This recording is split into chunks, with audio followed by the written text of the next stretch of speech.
শুক্রবার মানে ভালো মন্দ কিছু খেতে হবে, তাই প্রতি শুক্রবারে আম্মু বিরিয়ানি রান্না করে। তো এবার একটু পোলাও রান্না করলো, তাই আমি পোলাও খেয়ে নিচ্ছি। পোলাওর সাথে ছিল চিংড়ি মাছ। চিংড়ি মাছটা ভালোই হয়েছে, আলহামদুলিল্লাহ, মজা হয়েছে সব খাবারই। সাথে লেবু ও মাখা সালাদ নিয়েছি আমি। চিংড়ি মাছটা ভেঙে গেছে, তার জন্য ছোট লাগছে, বাজে লাগছে, কেমন লাগছে জানি না, তাও খেয়েছি। এরপর ছিল রোস্ট, রোস্ট দিয়ে খাচ্ছি। একটু পর দেখি যে আমার রোস্ট ভিডিওতে আসতেছিল, তারপর খাওয়া দাওয়া শেষে আমি এটা বুঝতে পারলাম। পরে আর কি, খাওয়া শেষ, রোস্টটা সামনে না আবার একটু ভিডিও করলাম, ডাস ডাস ডাস ডাস ডাস। এরপরে গরুর মাংস ছিল, গরুর মাংস খেলাম।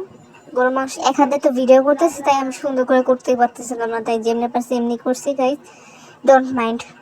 সাথে ছিল কোক, ছিল, আমি একটু কোক খাচ্ছিলাম।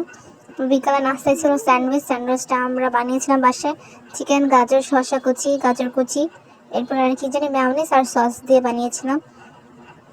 এটা হচ্ছে আমার বোন করতেছে, আর আমারটা শেষ, তার জন্য একটু ভিডিও